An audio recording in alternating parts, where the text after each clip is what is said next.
out of your mind, and I can't begin to thank you enough.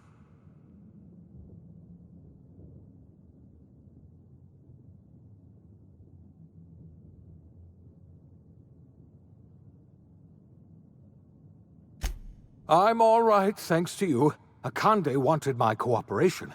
I'm quite sure she would have beaten it out of me if you hadn't arrived. You've broken the board's stranglehold on this colony, and you saved my life. But there's still so much we have yet to accomplish. You and I are going to have to work harder than ever to save Halcyon. I'm afraid the situation is far worse than any of us ever anticipated.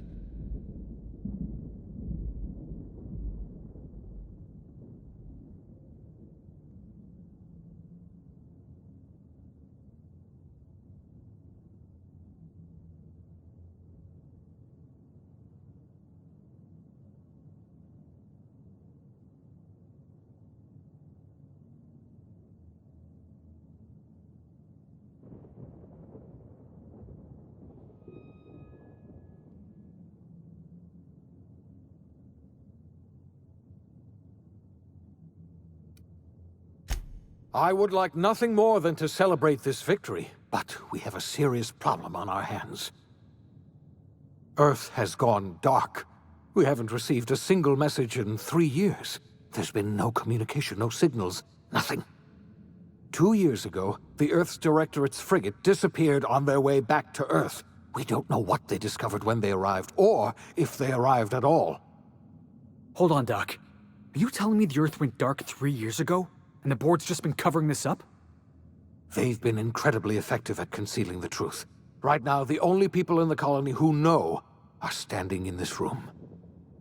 Earth is only an idea to us. But that idea is the bedrock the colony is built upon. If people were to find out it's gone dark, the shock could be too much to bear. I don't want to imagine what'll happen once news gets out. Let's just keep this between us for now. We're in serious trouble, my friend. Do you know what this means for Halcyon? We can't rely on Earth for support anymore. We've been cut loose. We're entirely on our own.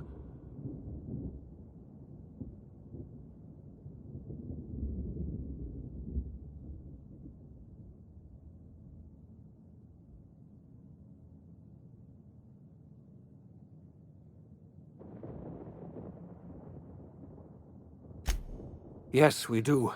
You've done a marvelous thing. You've succeeded where anyone else would have failed, including me. We must begin the revival process immediately, starting with the Hope's brightest minds, and then we're going to fix this damn colony, one problem at a time. We're going to need a leader, and I can't imagine a better person for the job than you. What do you say, old friend? Will you help us?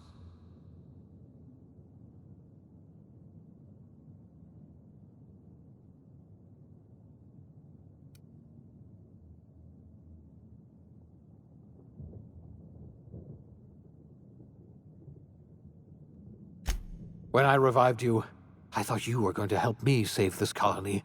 I was wrong. I had our roles reversed, you see. You're the one who's going to save us all.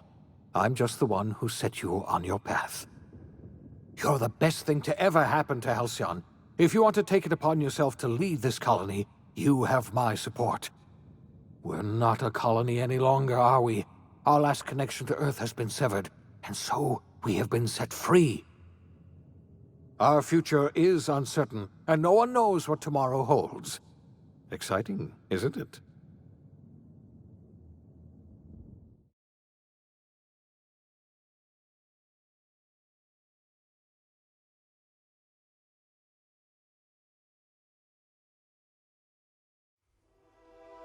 The OSI teaches that everything in the universe happens according to the grand plan.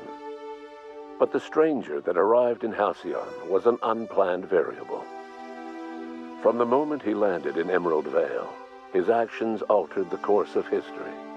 The events on Tartarus brought about the end of the board's authority. But the board's mistakes would haunt the colony for decades to come. The damage they left behind would require the work of a generation to repair. Dr. Phineas Welles began reviving a handful of the Hope's colonists. engineers, scientists, technicians, and intellectuals. They were among the brightest minds the Earth had ever sent out into the stars. The Hope scientists and engineers woke up in a colony descending headlong into total collapse. With no way to return to Earth, they had no choice but to band together and devote themselves to the cause of saving Halcyon. The people of Halcyon were nothing if not hardy. In the absence of the board's authority, many of the colony's settlements banded together with a single purpose in mind: survival. Life was especially hard in the years to come. Some towns dissolved by attrition and starvation, but most of them found a way to carry on. In the years to come, Halcyon was forced to reckon with its newfound freedom. The board was gone, and for better or worse, the colony was responsible for its own destiny. Between MSI's worker-centric policies and the iconoclast's manpower, Sanjar and Zora were able to rally many of the Terra 2 townships to their cause. MSI's workforce swelled, and the iconoclasts enjoyed a significant surge in their ranks. The board was too distracted by infighting and internal politics to stop MSI from becoming a powerful corporation and a refuge for townships that might have fallen through the cracks. Consumed by paranoia, Lilia Hagen took Sublight Salvage in a controversial direction, openly accusing board officials of an extraterrestrial conspiracy. One day, an accident at the Groundbreaker's docking bay silenced her forever. Time would tell if her replacement could keep the Sublight family together. Adelaide McDevitt replaced Reed Thompson as the leader of Edgewater. She and her followers transformed Edgewater in their image. Anyone loyal to Reed was pressured into leaving town, and those who stayed behind adapted to her way of life. Adelaide transformed the old cannery into a new garden. The nearby Edgewater Cemetery provided a convenient source of fertilizer. Under the leadership of Junlei Tennyson, the Groundbreaker held firm against corporate influence. The ship's mechanical stability gave Junlei the time to educate a promising generation of engineers schooled in her family's traditions. The future of the Groundbreaker looks promising. The rediscovery of the Hope and the abandonment of the lifetime employment program forced Byzantium to come to terms with some uncomfortable realities about the state of Halcyon. While Byzantines were reluctant to surrender the luxuries they'd grown accustomed to, the board's diminished authority gave them little choice in the matter. Nearly everyone had to learn to make do with less. Some even had to get jobs. It was a dark time indeed. Life in Halcyon was sobering for Felix Millstone. The grand revolution he dreamed of never came. There was no great awakening for the colony, no celebrations in the streets. There was only the hard, desperate work of trying to repair a broken colony. Felix never had a head for numbers, but if there was labor to be done, he was there to help.